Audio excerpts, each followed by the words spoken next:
जब 27 फरवरी को SSC CHSL का रिजल्ट आया टीयर 1 का, जब कैंडिडेट ने देखा कि कट ऑफ 144 गई, तो उनके मन में बड़ा ही मतलब खुश होने के लायक थे। उनको लगता था कि क्योंकि मेरे मार्क्स 155 हैं, 160 तक भी हैं, तो मैं तो बहुत आगे हूं। लेकिन जब उन्होंने लिस्ट में नाम देखा अपना, तो लिस्ट में क्या था, उनका नाम नहीं था। तो इसका अर्थ ये था कि आइडिया ये लग गया था कि एसएससी ने नॉर्मलाइजेशन के नाम पर मार्क्स काट लिए। और कुछ कैंडिडेट के देखें, ये केवल जनरल कैटेगरी नहीं, ये रिजर्व कैटेगरी की भी बात है, खासकर एससी और एसटी कैंडिडेट का भी। क्यों? क्योंकि नॉर्मलाइजेशन कहीं ना कहीं इसलिए होता है कि प्रत्येक कैंडिडेट को न्याय मिल सके कि वहां पर एक जैसा पेपर नहीं था, जो पेपर सरल था और हार्ड था, लेकिन उसमें इतना डिफरेंस कि 25 से 30 मतलब मिनिमम 20 से 30 मार्क्स के बीच में आपने देखा होगा बहुत से कैंडिडेट हैं जिनके मार्क्स डिक्रीज हुए।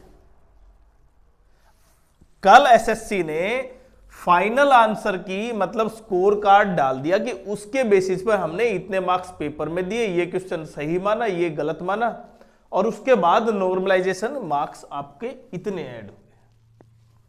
तो जो कैंडिडेट के मार्क्स यहां पर 20 ऐड हुए हैं, आप ध्यान से समझें, और एक वो कैंडिडेट है जिसके 20 से 25 मार्क्स डिक्रीज हुए हैं, तो यहां पर जो डिफरेंस आया लगभग 40 से 45 मार्क्स का आया। 40 से 45 मार्क्स का मतलब 20 क्वेश्चन है भाई, 20 क्वेश्चन। और किसी भी एग्जाम में आप ये कभी नहीं चाहेंगे कि आपका पेपर क्या हो, इजी शिफ्ट में हो।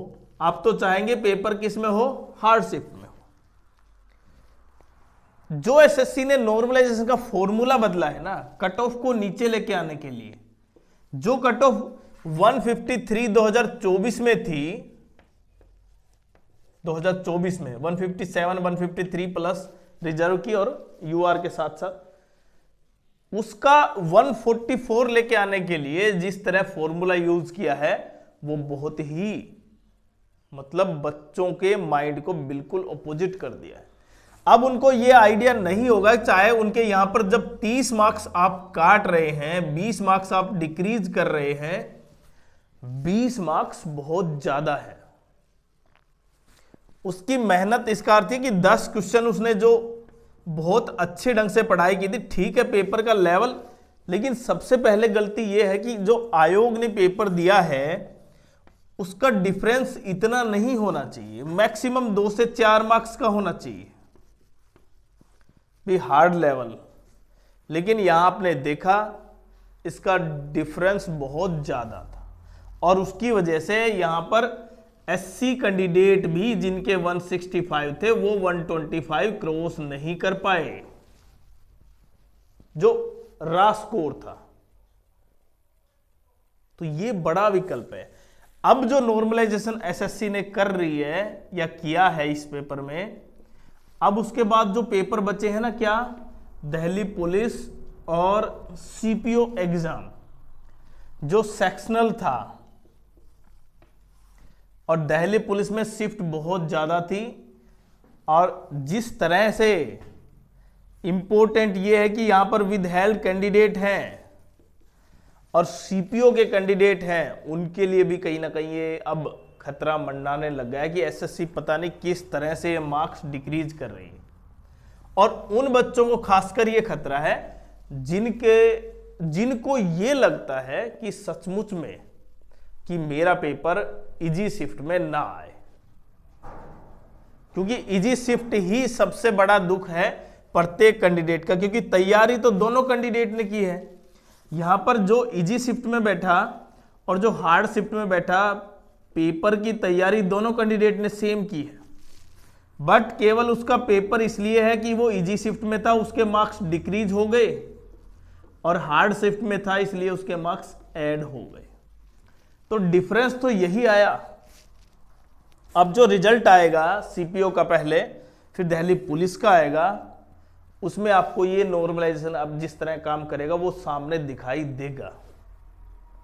और जो कैंडिडेट जो 27 फरवरी को रिजल्ट आया और उसका जो फाइनल आंसर की है स्कोर कार्ड है, जब एसएससी ने निकाल दिया था तो लगभग आप देख सकते हैं 20 दिन, मतलब 19 तारीख को आया, 20 दिन बाद स्कोर कार्ड।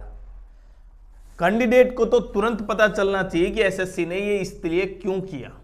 अब 20 दिन बाद उसका माइंड तो अपसेट होने के बाद वो कहीं ना कहीं दूसरी तैयारी में लग गया है, क्योंकि उसे भी पता है कि एक नहीं हुआ तो दूसरा जरूर होगा। और जिनके मार्क्स कम थे ना, उनका अनएक्सपेक्टेड ही क्वालिफाई हुआ है, उनको लग नहीं रहा था। तो एसएससी जिस तरह से ये कर रही है वो शायद उन कैंडिडेट्स के लिए भी काफ़ी बड़ा एक सबब है जो ये 150 160 क्वेश्चन मार्क्स जो आप करकाते हैं और फिर पता चलता है कि आपसे टीयर 1 क्वालिफाई नहीं हुआ, जबकि कट ऑफ 144 है।